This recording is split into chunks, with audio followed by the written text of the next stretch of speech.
Bienvenidos a Lo Simple No Vale, Martín, Nacho, ¿qué tal estáis? ¿Qué tal? Buenas tardes, ¿cómo andan? Buenas tardes, ¿qué tal? Bueno, vamos a hablar sobre la actualidad de la guerra de Ucrania. Nacho, empiezas tú. Cuéntanos las novedades que hay con las negociaciones que están ahí, por ejemplo, en Arabia Saudí. Parece que quieren hacer una tregua parcial y bueno, cuéntanos también lo que has sacado en tu sitio. A ver, lo primero que hay que decir es que las negociaciones ya van para 2 meses y todavía no se logra nada, particularmente porque desde el lado ruso no hay otra cosa que requerimientos imposibles, entre ellos que Ucrania reduzca su ejército, que no ataque, que no reciba armas, que no reciba información de inteligencia y por poco le piden que Zelensky le sirva el desayuno en la cama a Putin. Falta eso. Trump está accediendo a casi todo lo que pide Rusia, y mientras tanto Ucrania, aparte de decir que no, ya le dijo, ya cuestionar el tema de las tierras raras, le acaba de decir que no hace unos días al pedido que hizo Trump para quedarse con las centrales térmicas, las centrales nucleares de Ucrania.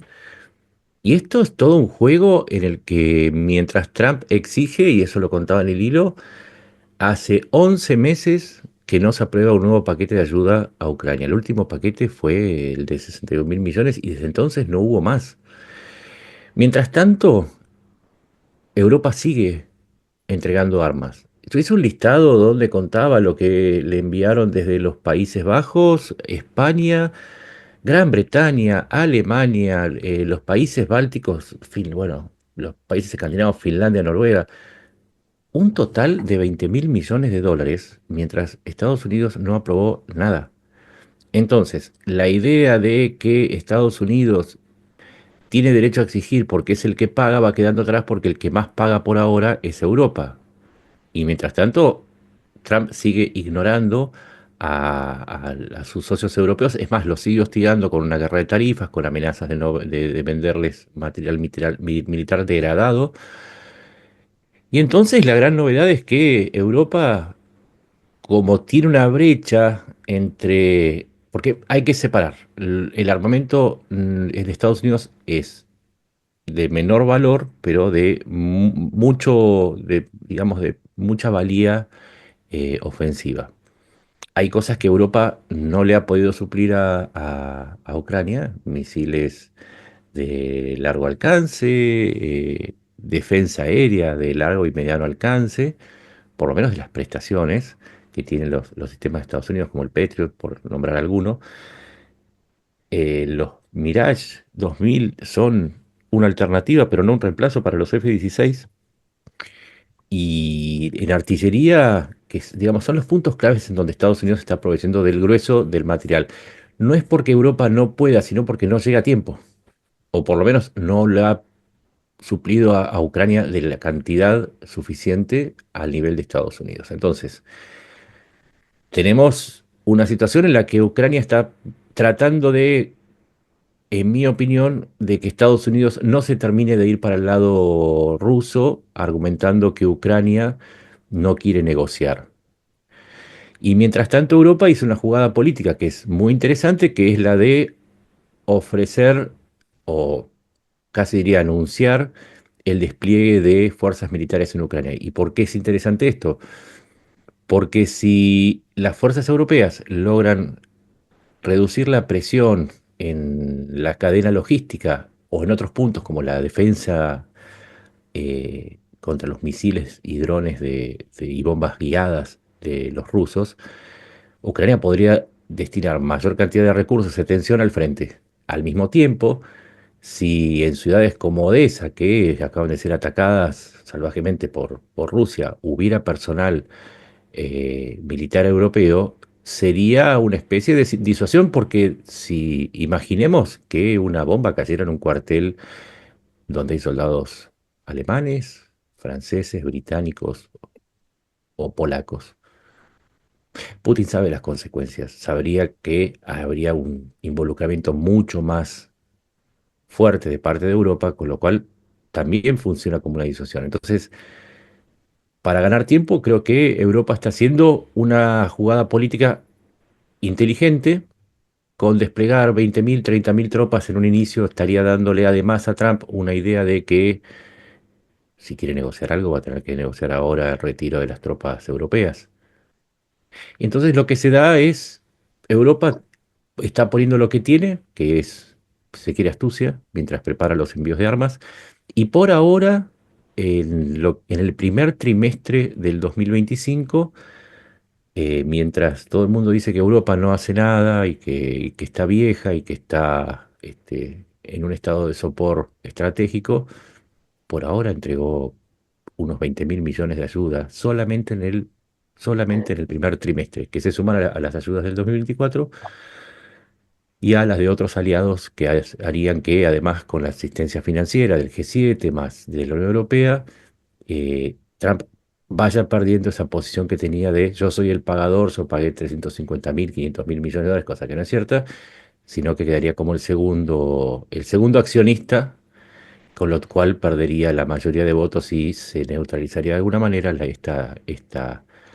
este constante pujar a favor de Rusia en una función que se supone de mediador debería ser equidistante. Pero bueno, esto es más o menos el panorama que interpreto de lo que está pasando en Arabia Saudita. Hay mucho trasfondo, hay mucho ruido de fondo, pero por sobre todo está quedando claro y cada vez más que la administración de Putin está teniendo un rol cada vez más activo a favor de Rusia y Europa cada vez más claramente se alinea con Ucrania. Martín. Sí, a ver, estoy de acuerdo en casi todo lo que has dicho. Mira, voy a empezar por lo único que no estoy de acuerdo, pero no porque no lo vea como tú, que es en el planteamiento europeo que ha insistido mucho en ofrecer soldados europeos o unidades europeas como fuerzas de interposición. Pero difiero no en que no sea una gran idea. De hecho, yo creo que es una excelente idea, por varios motivos. Uno, sobre todo, porque Eso no, demuestra...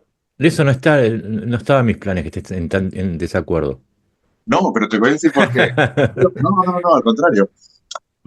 El punto del desacuerdo es que no van a hacer un papel disuasorio frente a los ataques rusos. Al contrario, van a provocar ataques rusos. Porque la estrategia de Rusia no es solo contra Ucrania, es cortar a Ucrania de Europa. Y una de las fórmulas con las que va a hacer es causar daños materiales, personales, bajas al ejército europeo para que en Europa sus agentes puedan mover la idea de que están muriendo nuestros soldados en una guerra en la que no nos jugamos nada, en una guerra de fuera de Europa. Quiero decir, es que yo creo que en cuanto se desplieguen, ahora hablaremos un poco de cuándo se podrán desplegar, van a ser un objetivo prioritario para los rusos. Lo venderán de cualquier manera, como un accidente, como un misil que se desvió.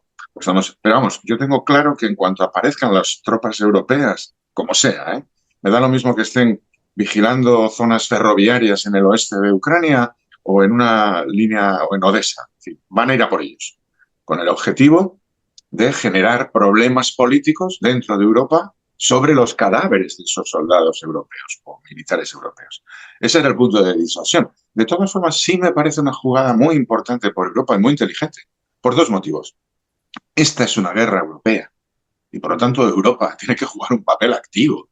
No podemos alquilar los suministros militares a Estados Unidos ni alquilar las fuerzas de interposición, no sé, a Nigeria, a Egipto, a Singapur. Es una guerra europea. Europa tiene los recursos personales y militares suficientes y de sobra para asumir su papel dominante en una guerra europea, en una guerra en la que Ucrania es el campo de batalla. Yo no creo que tengamos que olvidar nunca que el problema no es Ucrania para Rusia. Rusia no ve a Ucrania como un rival, ve a Europa. Y cada vez que un país gira hacia Europa, es decir, el campo de Europa se amplía y se reduce el suyo, Rusia se vuelve más agresivo. Ese fue el motivo de la intervención de Rusia en Ucrania en 2014, que más países, y nada menos que Ucrania, giraba hacia Europa. Luego, el problema de Rusia no es con Ucrania, como el problema de Rusia no era con Georgia. El problema es cuando determinados países de su esfera de influencia, que se lo han autoconcedido ellos, gira hacia Europa y entonces interviene. Lo que nos explica que el problema de Rusia no es con Ucrania, sino con Europa. Es un imperio decadente que está en colisión con los valores esenciales de la Europa moderna, de la Europa, de la Unión Europea, los valores que compartimos, pues desde Islandia hasta Grecia, por decirlo de alguna manera. Difería en la reacción rusa, pero sí me Ujú. parece una jugada diferente porque Rusia siempre va a decir que no. Y esa jugada, que es más a largo plazo, hoy en día, ni hoy ni dentro de 2 meses, tiene importancia el despliegue de soldados europeos. No se sabe dónde, no se sabe en qué condiciones, y no se va a saber nunca, porque lo primero que dijo Lavrov y el primer no que expresaron con claridad fue que no permitirían soldados de los países de la OTAN, es decir, de toda Europa, menos Suiza prácticamente, Ujú. desplegarse en Ucrania. Y eso es un no muy importante, porque si no pueden, según los rusos, ser países europeos, los americanos se han autoexcluido, tampoco puede ser Canadá, que es miembro de la OTAN, tampoco puede ser Turquía, porque Turquía es un país miembro de la OTAN. ¿Qué, Ujú. qué fuerzas militares de interposición habría que... ¿De dónde procederían esas fuerzas? Si es que se llega finalmente a una situación de alto el fuego. Lo digo porque si nos fijamos desde la conversación famosa de Putin con Trump, la idea del alto el fuego aéreo surgió de Zelensky. Ujú. La transmitió a Trump a Putin y la vendieron como un doble alto el fuego, por lo menos en el comunicado de Estados Unidos, era un alto el fuego sobre objetivos energéticos e infraestructura. Bueno, los objetivos energéticos y de infraestructura hace falta que lo precisen, porque los rusos están bombardeando instalaciones de cualquier tipo. Anoche era Kiev, Odessa, están bombardeando todas las escuelas, hospitales. Quiero decir, eso son infraestructuras, claramente. Hasta desde que se habló de eso, que fue creo que el jueves, viernes, Ucrania no volvió a atacar. Pero hoy ha salido el secretario de Defensa americano, por lo menos yo he visto unas declaraciones suyas, en las que hablaba de infraestructura aérea, que puede ser que lo haya dicho porque es Lelo, porque probablemente Ujú. como Es, otros miembros de la administración Trump, hay que siempre valorar la alta probabilidad de que lo que dicen lo dicen por necios, por inútiles, por ignorantes. Pero bien, descartando que sea por necio, yo ya no sé realmente esa tregua inicial que se había pactado, parecía, ¿en qué consiste? O sea, no se pueden bombardear aeropuertos, que son infraestructuras aéreas, aeropuertos militares tampoco. Yo no sé si salen por ahí, no se pueden bombardear infraestructuras, vemos que Rusia lo hace constantemente. Las infraestructuras o los elementos de energía, básicamente las refinerías rusas, lo que nos demuestra es lo que le hace daño a Putin. Es que yo no sé cómo estamos avanzando hacia un proceso de paz, porque lo único que parecía mínimamente definido, que eran infraestructuras y equipación energética, digamos, plantas eléctricas, centrales eléctricas o centrales de refinado de crudo, ya no sabemos si realmente es eso u otras cosas. Es que yo tengo la percepción de que vamos hacia atrás. No se ujú. avanza, como es lo que ocurre esta semana, pero no solo no se precisa en nuevos pasos, sino que el único paso que parecía haberse dado cada vez es más difuso. Y Sí. luego, a mí me da la sensación de que es más difuso porque precisamente porque estamos en una aparente alto el fuego de bombardeos, Rusia está bombardeando más que nunca. Sí, porque estas últimas noches son bombardeos indiscriminados contra objetivos puramente civiles, porque se trata de castigar a la población civil. En vez de lanzar Ujú. la bomba, el dron o el misil sobre un centro o sea, un transformador eléctrico, directamente están tirando los drones sobre edificios residenciales aquí. Es decir, no va a cambiar nada porque se firme un papel donde diga Rusia no bombardeará. Va a incumplir todo. Y encima le va a echar la culpa a Ucrania, con lo cual todo el plan este maravilloso de Trump, que en poco menos que en 24 horas o en una semana, ¿os acordáis la prisa que tenía Trump hace un mes y medio de firmarlo todo ya porque la guerra se iba a acabar ya? ¿Qué has dicho tú, Nacho? Llevamos dos Ujú. meses y realmente a fecha de hoy, si de verdad, yo ya no sé si se ha alcanzado algún acuerdo, si no, hacia dónde van o si vienen ya de vuelta. Lo digo porque el lío que se traen es muy grande. Sí, sí, más que da la impresión que que más que negociador, Estados Unidos manda wedding planners para el casamiento entre Putin y Trump, en donde están haciendo la lista de la lista de bodas. O sea, quiero esto, quiero lo otro, quiero lo otro. Todo se le pide a Ucrania y yo no lo estoy registrando, creo estar bastante atento los últimos 3 años, yo no estoy registrando ninguna demanda. ¿Ustedes Bueno, se acuerdan de alguna demanda a Rusia? Le está claro, diciendo, necesito que frenes, por lo menos, no sé, deja de bombardear a los civiles. Algo, no sé. Eh, entonces, da la impresión que cada vez más que Trump está buscando nada, está buscando el modo de que Ucrania sea la culpable. Y yo quiero aclarar que descifré el tema de voy a frenar la guerra en un día de Trump. Se refería a un día de Venus que dura 243 días. yo fíjate que creo que el problema es que estamos pensando que Trump y su administración, lo digo porque no se trata de... Trump es una figura absolutamente... Yo creo que está demente, sinceramente lo creo. Tiene algún tipo de demencia, lo que pasa es que no es tan evidente para a estas alturas, pero es de los personajes que lo rodean, ese culto que le dan al líder, que se expresa físicamente y en sus manifestaciones. Lo hizo Vance en el despacho Oval, pero lo hace el secretario de Defensa o el propio Rubio constantemente, el hombre que nos va a traer la paz, etcétera, etcétera. Hay casi un culto hacia un hombre que, en mi opinión, no es tanto que sea idiota o que no sabe, es que tiene ahí un punto de demencia en su funcionamiento mental. Es que yo creo Sí, que vive en un mundo de posverdad, en el que la realidad ni la conoce ni le interesa. Y yo estoy seguro que al final nos va a presentar, de repente un día nos va a decir que ya ha llegado la paz a Ucrania, aunque nosotros sigamos viendo los misiles, los tanques, los bombardeos sí. de un lado, del otro, pero él nos va a decir que le tiene que dar el premio Nobel porque ya ha llegado la paz a Ucrania, solo que nadie más que él y su círculo va a ser capaz de verlo. El El resto del mundo. presidente, sí, el presidente Camacho Trump, el que vio la película Un Idiocracy va a mundo, entender.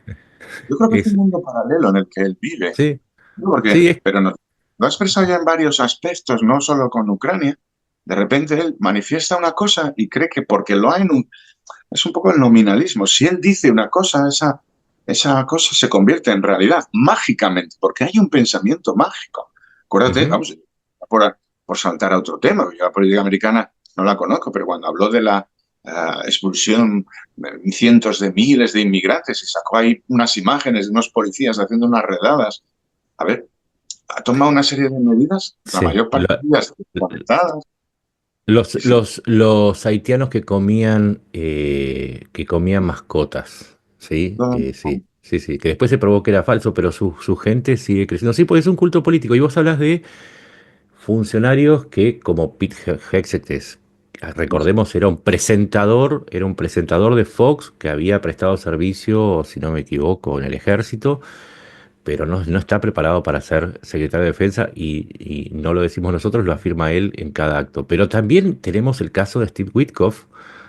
Bueno, Es- Steve Witkoff. Vamos a recordar a la gente quién es Steve Witkoff. Es el mediador para Medio Oriente y dado que Kellogg, el anterior designado como mediador o como enviado especial para el tema de Ucrania, no era del agrado de los rusos, Putin ordenó sacarlo y Trump obedeció y puso a Witkoff. Witkoff fue el mismo que dijo hace un par de horas que los territorios de Ucrania anexados por Rusia eran de habla rusa y que por lo tanto sugirió que le correspondían a Putin. Vamos, me voy a tomar 2 minutos para explicar por qué es una pavada desgraciada.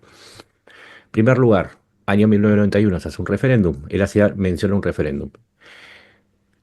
Proporciones que votaron pertenecer a Ucrania en los oblast.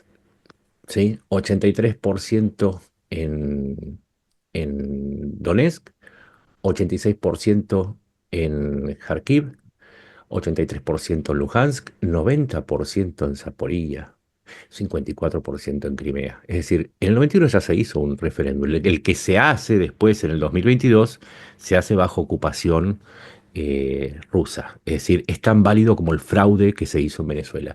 Segundo punto, nos vamos al año 1720 cuando Catalina la Grande ordenó rusificar Ucrania. Desde ese momento empezó una política activa que se siguió después durante el gobierno de Stalin, no solamente de prohibir el ucraniano, se prohibió el ucraniano. ¿Sí? A ver si lo entendemos. No es que mm, Rusia era la segunda lengua. Se prohibió imprimir textos en ucraniano, salvo que fuesen textos antiguos. Año 1920, el Holodomor.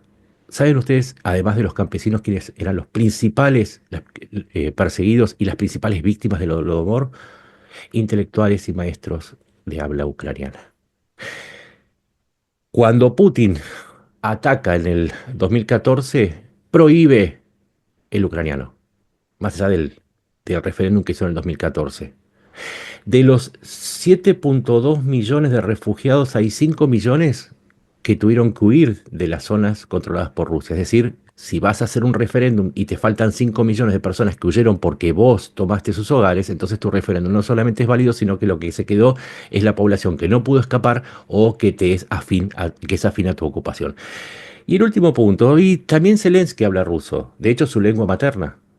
Pero precisamente porque la ocupación rusa desde 1720 hace que Ucrania tenga una enorme influencia rusa. Pero si fuese que el lenguaje da derechos territoriales, entonces va siendo hora que Estados Unidos pase a ser otro condado más de Inglaterra. Eso. Me tienen podrido los que repiten pelotudeces, pero bueno, era eso. No, no, pero está muy bien que lo repitas, porque además es una mentira absoluta, carece de toda base, es una especie de repetición sistemática. Pero fíjate, yo en esto, esa es vamos, la evidencia es. Pero Woodcock decía una cosa que yo estaría dispuesto a continuar con ese argumento, que sería el de hacer cesiones. Vamos a suponer que efectivamente le damos validez a los referéndums y que efectivamente reconocemos que el dominio de Rusia sobre los territorios, que hay que precisarlo porque ni siquiera son oblasts completos. La capital del oblast de Gerson está controlada por Ucrania. Sin embargo, parte del oblast de Gerson, la orilla izquierda o la orilla este, está controlada por Rusia. Pasa lo mismo en Zaporilla, pasa lo mismo en Donetsk. Pokrovsk forma parte del oblast de Donetsk. Ujú. Hay que regalar Pokrovsk a los rusos. Bien, sin entrar en esa evidencia, la pregunta es, para mí, en el curso de las negociaciones, ni siquiera es una cuestión de ¿está dispuesta Ucrania a ceder los territorios? Bueno, tendrán que decidirlo los ucranianos. Pero la pregunta que haría cualquier ucraniano es, bueno, si me pides que yo ceda esto, es ¿a cambio de qué? Yo creo que la clave de una negociación, si entendemos por negociación, buscar un punto en el que renunciando a las partes que negocian, lleguen a un estadio, digamos, a una situación que les compense cambiar de donde están. Entiendo, para negociar hacia algo nuevo tienes que mejorar en algo, lógicamente, porque si no mejoras en nada, continúas en la situación en la que estás. Y la pregunta es importante porque yo no he visto todavía nada, lo que decías tú, que se le haya ofrecido a Ucrania que pueda hacer repensar, digamos, a los ucranianos que les podría, fíjate, no digo aceptar o no, sino compensar. Dices, oye, Ujú. renunciamos a Toretsk, renunciamos a Melitopol, renunciamos a Sebastopol, Dame renunciamos a... Kursk, dame Kursk y dame Belgorod, claro. Bueno, pero me tendrás que dar algo. Porque me temo que lo que se les va a dar, porque es lo único que cabe pensar, dado que no se ha dicho nada por otro lado, es que les van a dar un papel firmado por Putin donde diga, ya no te voy a atacar. Y claro, ese papel, si se lo firmara yo, tendría un valor, porque yo sí creo en la palabra. Pero también sabemos, porque ya conocemos a Putin desde hace al menos 30 años, que su palabra vale nada.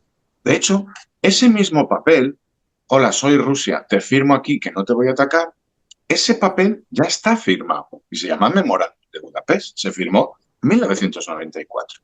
Putin no era primer ministro, pero era presidente Yeltsin, el mismo presidente que nombró primer ministro a Putin. Es decir, no está tan lejos de Putin.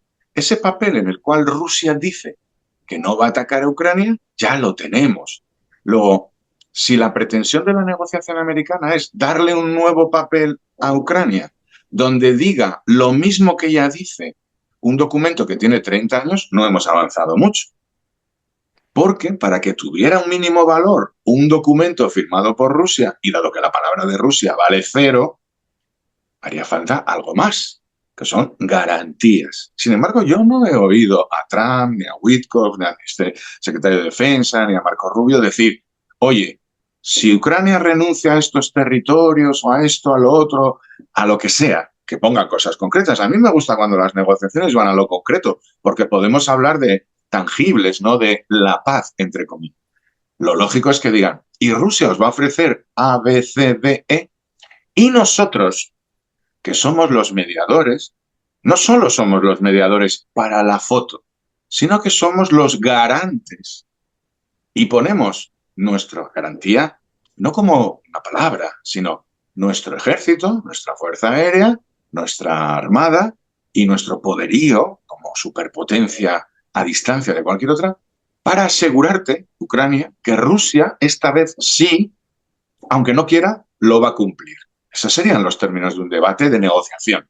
Se sientan a negociar dos partes, a uno se le pide que haga renuncias, al otro se le piden otras renuncias, y esa persona que está tan interesada en traer la paz, porque nos lo han dicho ellos mismos, no querían ver morir gente, tendrá que poner algo de su parte, no solo ir para allí, hacer varios viajes y hacerse la foto.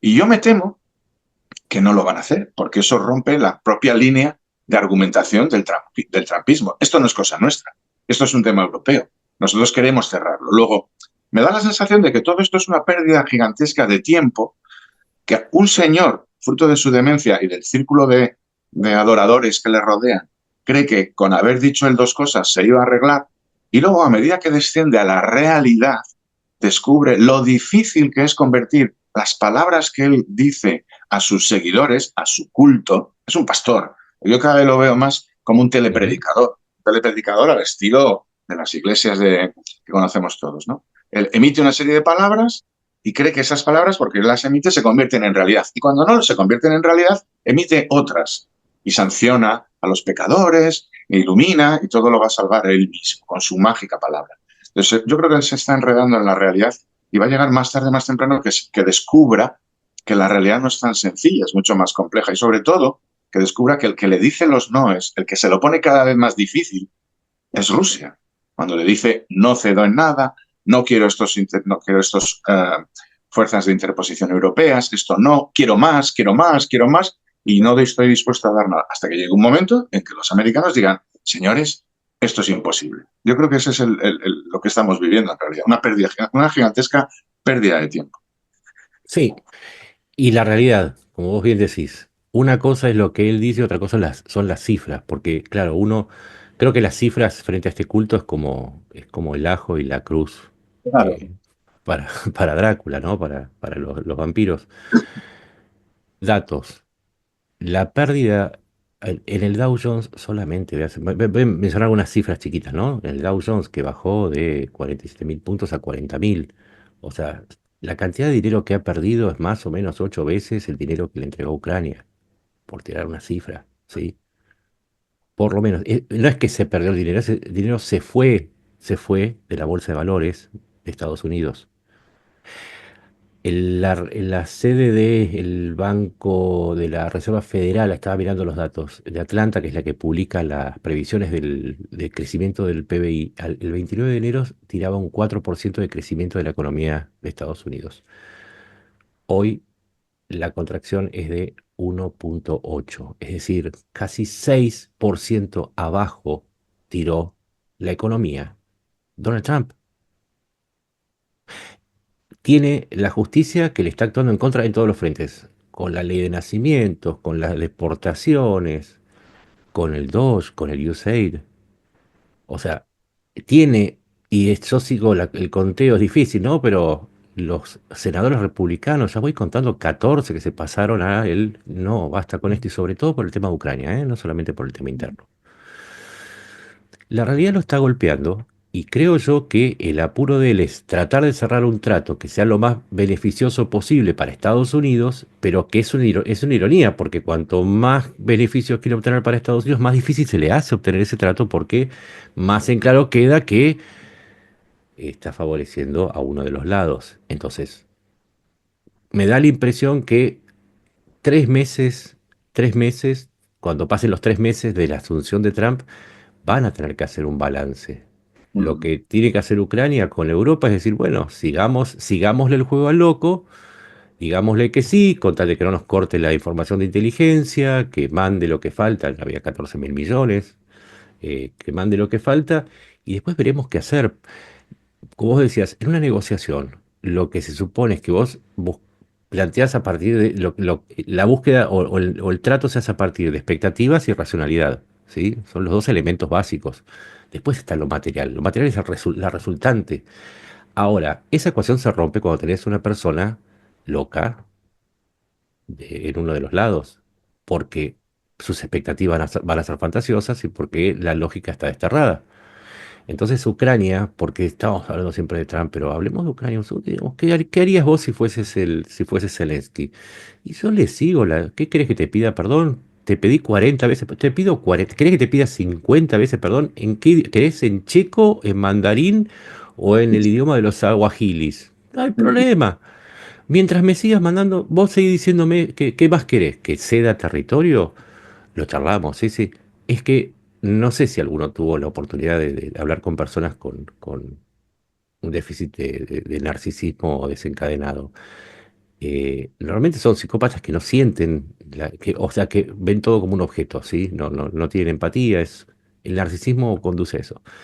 ¿Qué tendría que hacer Ucrania frente a eso? Si sabe, y eso lo ponía en el hilo, las posibilidades de recibir armamento son inversamente proporcionales al pedido que hace, a la fantasía de los pedidos. Si vos sabés que te está pidiendo que entregues todo, por poco le pide a Zelensky que le mande a la mujer porque Melania anda floja de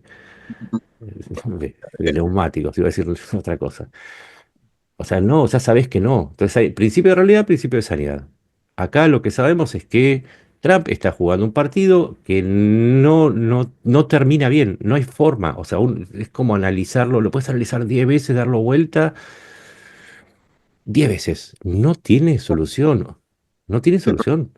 problema es que Trump lo consideramos un gran empresario, es un empresario, pero su modelo de negocio se basa en intervenir sobre negocios en quiebra, apropiarse de ellos desde la fuerza, el rescatador, digamos que ofrece cash a cambio Ujú, de...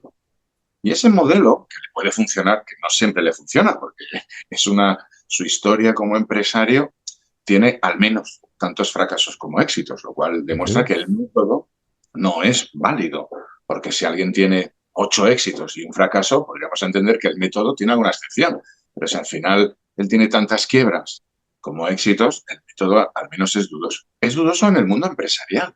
Y si tú compras ujú, un astillero en quiebra y al final lo que haces es desmontarlo y utilizar digamos, los solares, ¿no? Él es un empresario inmobiliario fundamentalmente y construyes allí unos resorts. Bueno, pues has comprado un negocio que no lo has utilizado con las expectativas con las que estabas, sino el valor real de los... Pero no estamos en un negocio y este es un problema que Trump no termina de entender. El otro día mencionó ujú. la palabra contrato. Se firmará el contrato entre Ucrania y Rusia. Es que tiene un lío muy grande en la cabeza. Y Es no se como, da es, cuenta. es como hacerle firmar a un violador un contrato para que no va a violar. Nada, si no le cortás el argumento y las dos razones que le cuelgan, nunca vas a lograr. No, está enfermo, o sea, es un enfermo, no podés decirle que te firme, no, yo no voy a seguir invadiendo. Lo hiciste 7 veces, no, la octava vez va a ser, no. Y sobre todo porque en los contratos, en su modelo de negocio, él acude a una empresa, es un, digamos, un negocio bilateral. Hay unos acreedores que acucian al empresario en problemas, él acude como un Ujú, aparente rescatador y se queda con el negocio. Pero es que no se ha dado cuenta que en este caso no es una relación bilateral entre él y el rescatado, Ucrania. Hay un claro, montón más de gentes alrededor. Primero, Rusia no es un banco acreedor de Ucrania, es un invasor con unos claro. problemas mucho más graves que los que tiene Ucrania. Y segundo, es que Ucrania no solo tiene, llamémosle, un acreedor Rusia y un presunto rescatador Trump, es que tiene otras opciones y cada vez van a ser más evidentes. Se va a poner, va a llegar un momento, y lo decías tú al principio, yo creo que este va a ser un momento culmen. Porque sigue llegando la ayuda americana. Hoy yo localicé al menos 2 aviones. Pero estamos hablando de ayuda aprobada por la anterior administración. Pero va a llegar un día en el que todo el paquete de ayuda de la anterior administración se acabe. Hasta el último euro por llegar. el último proyectil, da lo mismo, las últimas gafas de visión nocturna. Y cuando ya no haya un dólar que poner, ¿cuáles son las armas de Trump para presionar a Ucrania? La inteligencia. Bueno, la inteligencia es muy importante, sí, pero yo siempre he pensado que era lo más valioso que aporta Estados Unidos.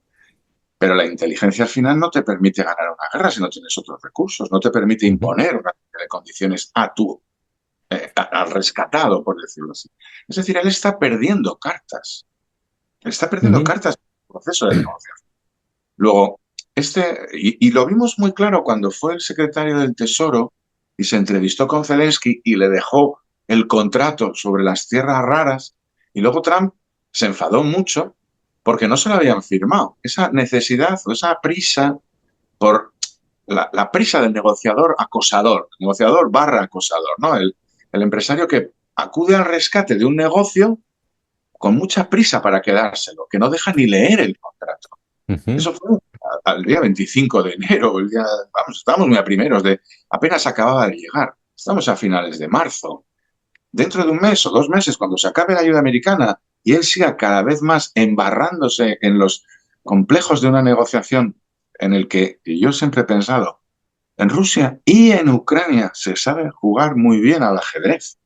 Y no va a Ujú. llegar un jugador de póker de medio pelo a enseñarles cómo se negocia, porque esta gente, si acaso no sabían jugar al ajedrez, llevan negociando entre ellos décadas y décadas. No voy a hablar ya solamente ¿Sabes, sabes cuál es el problema? pero vamos, se conocen de sobra. ¿Sabes cuál es el problema? Que mientras Ucrania y Rusia juegan al ajedrez, Trump juega a las damas poniéndose vestido con Putin. Sí, pero le va a servir de poco porque Ucrania siempre tiene, hay una parte que yo creo que no ha entendido Trump, y es que Ucrania siempre le puede decir, nada, en estas condiciones no, imposible. Nosotros Ujú. querríamos, pero mira, es que si se lo regalas todo a ellos, nos reduces esto, nos impacta y solo me das a cambio un papel que lo firma Putin y solo Putin, no me sirve de nada. Y Amigo además Dora.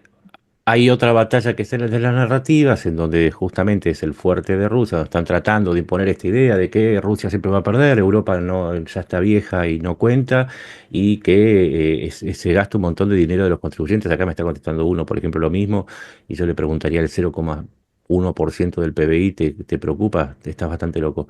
Si con el 0,05% de tu PBI destruiste al principal adversario militar que tenías, me parece que no entendés nada de lo que es la inversión.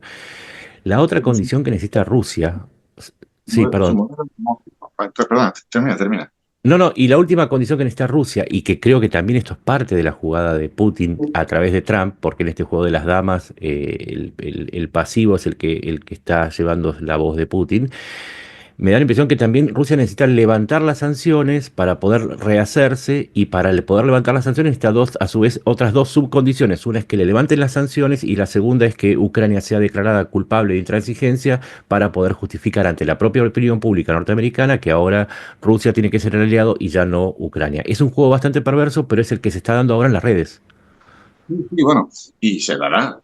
De hecho, ya lo hemos vivido. Si te fijas, yo es que creo que pensamos en que va a haber un acuerdo real, con un tratado y todo, digamos, como serio, como entre, como lo que se hace de verdad, digamos. Y yo creo que no estamos captando al personaje.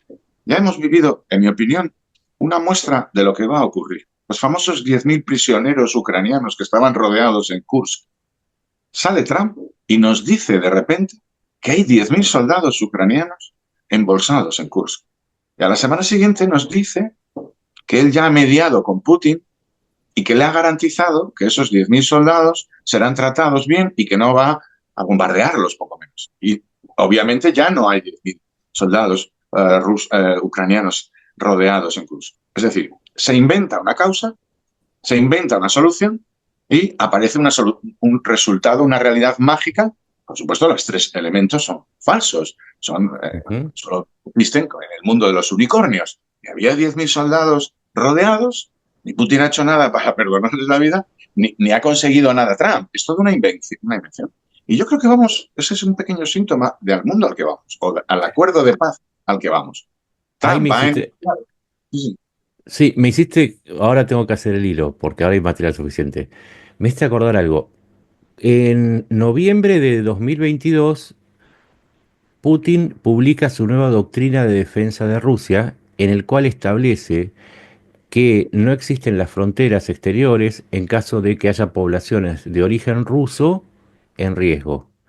Con lo cual me acabo de dar cuenta lo peligroso que es lo que acaba de decir Witkoff, y tiene que ver con lo que vos recién decías, esto de comprar la narrativa del otro, porque en realidad Witkoff, en vez de respetar la doctrina estadounidense de la defensa de Occidente, está comprando la idea de la doctrina rusa y la está incorporando dentro de las negociaciones de Estados Unidos, con lo cual es gravísimo. Me acabo de dar cuenta de lo grave que es lo que dijo Witkoff. Está repitiendo, es más, esa doctrina proviene del libro de 1991 de Alexander Dugin. Es decir, entonces Trump está siguiendo los pasos de Dugin. Es una Pero Dugin, locura. Nacho, Dugin se lo copió literalmente a Karachi. Karachi es un bueno, psiquiatra serbio, básicamente el líder espiritual y político en República Serbia, dentro de la República de Bosnia, dentro de la Yugoslavia de los 90. Karachi tiene una frase, la tiene escrita, porque además es un tío con una cabeza muy bien amueblada, mucho mejor que Dugin, que es un tramoyista. Literalmente Karachi dijo que Serbia se extendía hasta donde había serbios vivos o muertos, Ujú, mucho más allá, porque está incorporando la historia al territorio. Es decir, y si lo pensamos en el caso de Rusia, eso significa que el Vístula, por decir un río polaco, forma parte del Imperio Ruso, que por supuesto Estonia, Letonia, Lituania, Finlandia, ujú. es territorio ruso. Por supuesto, Uzbekistán o Kirguistán, Claro. Samarcanda. Es decir, nos está hablando de un mundo mítico y entramos en los... Es que es en el mundo en el que viven, la simbología y la mítica. No están atendiendo... Por eso es tan importante la diferencia entre los acuerdos internacionales y la mística. Porque no hay acuerdo internacional que contenga la mística. Si alguien quiere incorporar el cementerio ruso en Berlín, pues al final le va a dar igual los tratados que firme. Siempre se los va a saltar porque siempre va a encontrar un soldado ruso que murió en el Reichstag y que debe restaurar su honor. Y si hace falta empezar una nueva guerra, lo hará. Es decir, son excusas. El expansionismo de los territorios en los que haya rusos, yo siempre lo pongo un poco a título de humor. Hay una localidad española muy famosa en Alicante, que es una localidad turística, Torrevieja, tiene 100.000 habitantes. Y hay una población habitual de rusos entre 5 o 6.000 rusos, el 5 o el 6% de la población.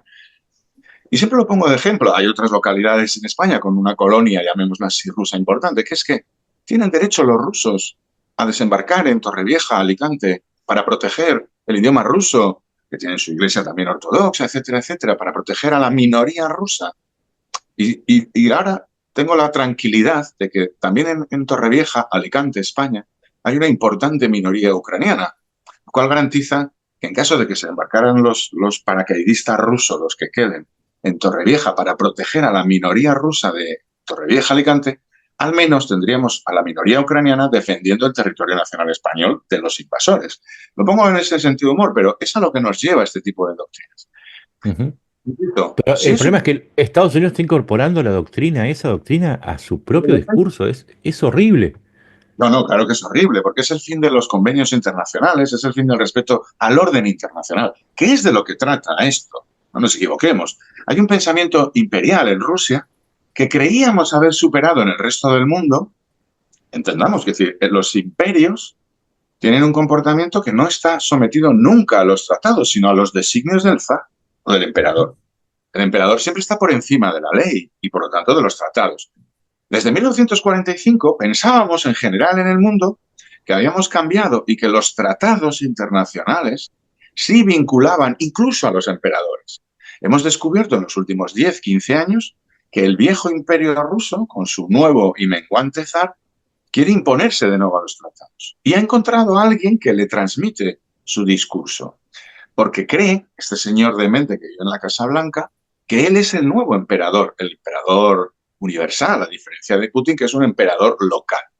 Entonces, yo sí creo que hay una cierta vanidad, soberbia, en el caso de Trump, que se cree por encima de todo. Y lo estamos viendo en su política interna y lo estamos viendo en su política internacional, en su negociación con Putin. Él negocia con Putin mucho mejor porque responde a ese patrón. Sin embargo, nunca Ujú. jamás entenderá a Zelensky, porque Zelensky es un señor que ha sido elegido por su pueblo, que responde además, incluso generacionalmente, que va con una camiseta. Pero el problema es que hay un salto mental tan grande que jamás entenderá a Zelensky, pero que tampoco entenderá a la primera ministra de Estonia ni al presidente de España, porque son figuras que en esta concepción no caben, no, les recuerdan que todos son hombres mortales. Y entonces, en esta mentalidad que tiene Trump y Putin, que se creen que están por encima de los tratados internacionales, por encima del bien y del mal, es decir, son inmortales, los demás mortales les recordamos que ellos también son mortales y por lo tanto se alejan como pueden. Y por eso se van a entender también. Otra cosa es que la realidad les demuestre, A, que son mortales, B, que los casos concretos hay que firmarlos sobre temas concretos y que no es tan sencilla la realidad como emitir un tuit y ya que el resto del mundo creamos que el tuit es la realidad.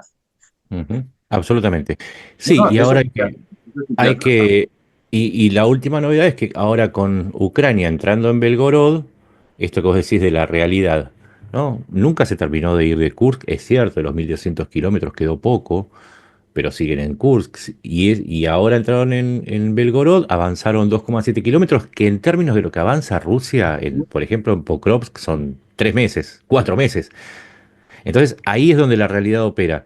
Que me da la impresión que hay muchos que critican la ofensiva sobre Kursk, no están entendiendo que se monta sobre todo lo que estábamos hablando, y es que cachetazos de realidad para el loco implican mejorar la posición negociadora, porque el loco es loco hasta que se da cuenta que no sobrevive como loco, particularmente en personajes narcisistas, en donde lo que se juega es su imagen frente a los demás. Si termina apoyando al perdedor, para Putin es mucho peor que, no sé, que de pronto enterarse que Melania es un hombre, no sé, por tirar Ah, una claro, idea. las operaciones en curso, ya lo he dicho mil veces, yo creo que ha sido la mejor operación, incluso aunque haya terminado, por decirlo así, que no ha terminado porque siguen ocupando una franja. Hay algo que yo creo que se escapa a la gente que hace el análisis estrictamente militar, y es, primero, la ruptura de líneas rojas. Esto es un elemento muy importante. Ujú. No solo se rompió en Kursk, la estamos viendo romper en Kursk y de nuevo en Belgorod, y mañana la romperán en Briansk. No hay una Sí. pretensión territorial en Ucrania, no se trata de avanzar 300 kilómetros dentro de Rusia. Si Ucrania no quiere crecer a costa de Rusia, sí hay un elemento de ruptura de líneas rojas. Es decir, esta no es la guerra en Ucrania, esta es la guerra entre Rusia y Ucrania. Y los campos Ujú. de batalla los puede decidir Rusia o los puede decidir Ucrania. Es que Es que eso es lo más importante, es que tampoco es decir, entienden que esto demuestra que Ucrania tiene autonomía de decisión tanto en lo militar, más allá de, y que ha superado que esa idea de no, no podés bombardear refinerías porque si no, no, ahora decido yo, y el sentarse es como decidir cómo ir vestido al salón oval. ah, Demuestra que hay una autonomía. y luego hay una, yo insisto, la ruptura de esa línea roja es tratar a Rusia de igual a igual. Tú Ujú. puedes atacarme en Torens, pero yo te puedo atacar en este otro lado. Somos iguales. Estamos comportándonos, digamos, en el territorio ajeno. Y luego hay un elemento práctico que yo creo que esto es evidente. Todas las bombas rusas que caen en territorio ruso no caen en territorio ucraniano. No sé cómo Claro. explicarlo. Tenemos estadísticas de que entre el 40 y el 50% de los ataques aéreos rusos de los últimos 2 meses han sido sobre Kursk. Esas bombas no caen en Pokrovsk, no caen en Toretsk, no caen en, no sé, en el río Serebets, en Kupiansk, da lo mismo donde lo queramos ver. Eso es un beneficio para Ucrania. Y el resultado evidente es que justo, que debe ser una casualidad, porque todo en la vida es una casualidad, como digo yo, la suerte de los ucranianos. Cuando Rusia se ha propuesto liberar su propio territorio y ha invertido en material y en personal y en unidades y en recursos, básicamente desde noviembre para acá, el resto de frentes, los de Ucrania, se han paralizado. ¿Por qué? Porque lo que tienes en Kursk no lo tienes en Pokrovsk. Es una regla de Mi- tres bien sencilla. sí. Es Ahí decir, tenés las cifras antes. tenés las cifras de Nalcio, que son, bueno, las de Oryx, donde te dicen, bueno, en Kursk, en total, Ucrania perdió 676 vehículos y Rusia 720. Es decir, esa incursión, al menos en el balance numérico, no parece que le haya ido tan mal.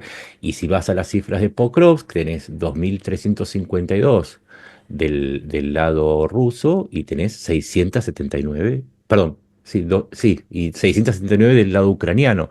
Es decir, vos podés criticar lo de Kursk, pero es también tratar de encontrar una paridad entre el número ruso y la capacidad ucraniana, más sustentada en tecnología o en métodos occidentales, pero en última instancia de lo que se trató es de atraer fuerzas, de buscar una reciprocidad territorial frente a una negociación con Trump y en última instancia también demostrar esta capacidad de Ucrania de decir, no está terminada la guerra. No sé si vamos a ganar o perder, pero no está terminada. No lo deciden ustedes. Y no lo deciden ustedes en Donetsk, o no lo deciden ustedes en Chasiv Yar, hay una parte muy importante cuando hablamos de las guerras. ¿Quién tiene la iniciativa? Siempre la iniciativa es un elemento muy importante, porque Ujú. hace a la otra parte bascular obligatoriamente. Desde 2020, finales de 2022, Rusia ha ido recuperando poco a poco la iniciativa a base de hacer ofensivas sangrantes, con pérdidas horrorosas. Recordemos que al final la batalla de Bakhmut o toda la ofensiva de Pokrovsk, Avdiivka, Prokopsk, toda la zona de nuclear, al final el eje, llamémosle el frente del este, con unas pérdidas monstruosas, las citabas ahora mismo, pero le han concedido la iniciativa y volvíamos a estar todos fijados en unos avances raquíticos desde el punto de vista territorial, pero ya entrábamos en una preocupación máxima porque Rusia había puesto su bandera en una aldea, en un villorrio de 8 casas. Eso es tener la iniciativa, es decir, que la guerra gire alrededor de lo que tú has decidido que gire. Ujú. El cambio de Kursk es muy importante porque demuestra que Ucrania puede recuperar la iniciativa y golpear donde quiera. Es decir, establecer nuevos campos de batalla y no caprichosamente dentro de Ucrania, en territorio ruso. Y no pasa nada, quiero decir, pasa que hay combates, pero no pasa nada, no caen bombas atómicas. Es que esto es un cambio muy importante. Quiero recordar, lo digo porque parece que vivimos en siglos diferentes, pero cuando Ucrania bombardeó por primera vez una base aérea rusa en Crimea, que es territorio legalmente ucraniano, la base de Saki en agosto de 2022, todos los medios de comunicación y todos los expertos hablaban de el riesgo de escalada nuclear. Hablábamos de un ataque aéreo sobre una base aérea en Crimea. Y ahora estamos hablando de incursiones todas las semanas, por decirlo así, casi ya son constantes, en territorio ruso, nada menos que Kursk, Belgorod o Briansk. Es que mañana o dentro de 2 semanas, cuando decida Ucrania que le interesa, volverán a abrir otro frente. Esto va a ser así, porque es parte de la negociación. Sí, y las otras líneas rojas que tampoco respetó, como los ataques a las refinerías, o no sé, como decís, el ataque a territorio ruso, el ataque a Moscú, o sea, lanzar un ataque de drones contra la capital rusa y ya no un pequeño ataque, sino hacerlo como una continuidad, el ataque a la base Engels, que no fue poca cosa. Es Muy poca decir, cosa. lo que tenemos acá, insisto con el tema de la narrativa que siempre lo hablamos, pero que está bueno que lo refresquemos. La guerra no está terminada y si alguien quiere imponer la idea de que Ucrania está vencida y que por eso tiene que entregar su territorio, entonces es un analfabeto y está militando o del lado ruso o en un culto muy peligroso porque algún día les van a decir tomen ese jugo porque el líder lo manda y van a terminar como en Guyana. Nada. Sí. Si quieren, o sea, la otra opción es formarse una idea con un criterio propio, leer datos, chequear, no tomar lo que dice el líder como algo que sea necesariamente válido, porque existe la pequeñísima posibilidad que estén siguiendo un estúpido. No, existe. Fíjate, yo tenía un espacio de margen que decía, a mí el personaje Trump, su ideología y sobre todo sus modos. Fíjate, porque la ideología es una cosa y el cómo es muy importante, porque o eres coherente con esa ideología que dices profesar o todo es falso. Y en este caso, su cómo, sin haber seguido mucho la política americana, ya me echaba muy para atrás. Pero desde que es presidente, el cómo es muy evidente, ¿no? Lo vemos todo, Ujú. esta manera de maltratar a la gente, esta logorrea permanente, esta ignorancia supina que demuestra a cada frase. Es tremendo. Es decir, pero no hablo de política internacional. El otro día cuando presentó el modelo, el F-47, ¿qué Mm. necesidad tienes de decir que si lo vendes, lo vas a vender con capacidades reducidas? ¿Qué necesidad? Es decir, todos suponemos, sí, por deducción, que no vas a quedarte tú con lo mismo que le ofreces a México, por decir un país, o a Canadá. Él ahora ve que los países cualquiera son posibles enemigos, pero ¿de verdad tienes la necesidad de decirlo? Quiero decir, padece de una absoluta incontinencia verbal, una necesidad de protagonismo, como tú dices, un narcisismo tan exagerado que te demuestra que todo lo que, las ideas que podría defender son meros adornos para dar rienda suelta a ese narcisismo. Y el Ujú, narcisista, como tú bien decías al principio, es lo más parecido a un psicópata, le da igual todo, solo le importa el mismo. Por lo ujú. tanto, la credibilidad y confianza que podamos tener en él es cero. Cosa diferente es el país. Estados Unidos ha elegido a este señor, toca aguantarlo 4 años, a lo sumo, y ya veremos lo que viene después. Los presidentes pasan, los países quedan. El problema más Ujú, gordo lo tienen ellos, si te digo la verdad, porque al final son ellos los ciudadanos de esa república que tienen ujú. que aguantar a este con ínfulas de emperador, pero en fin, ya veremos. El problema es que este personaje, yo lo vi antes, lo dije antes de las elecciones y me comí el mote de anti-Trump. Yo venía Sí, advirtiendo, lo tengo por escrito en mayo del 2024, y esto no es jactancia, sencillamente es mi trabajo. Dije, va a pasar esto, esto y lo otro, se va a ir para el lado de Rusia, a Israel lo va a frenar. Lo dije todo, lo tengo, lo veía el otro día y decía, el problema no es, el problema es que tuve razón. ya, Ese es el ya. problema. Y el otro No, problema es que estamos todos en un mundo donde él es el presidente del país más poderoso del mundo y dudamos de su capacidad intelectual, y se está aliando con el país más, en este momento, más malo o el más invasor o más masacrador del mundo. Ese es un nos va a problema salvar. de todos. Ujú. Yo creo que nos va a salvar la realidad. Sí, mira, ¿qué fue? Hace un mes él salió diciendo que el sábado a las 12 liberan a todos los rehenes o aquello se convertirá, no me acuerdo qué frase utilizó, pero bueno, las suyas, en un mar de fuego o que desataríamos el infierno en Gaza.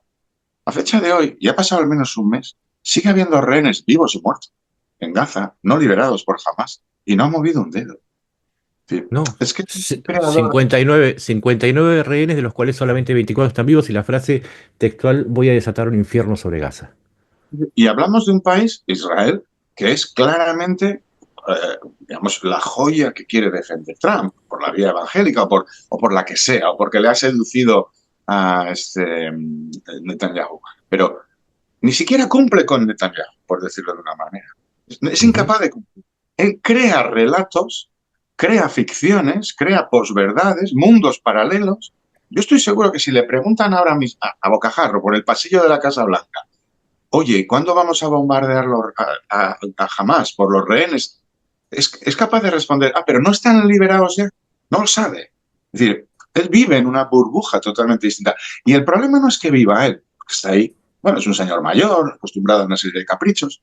El problema es que, para mí, está rodeado de gente que es incapaz, Ujú. porque son chicos abrazafarolas, de decirle, mire, señor presidente, no es verdad lo que dice.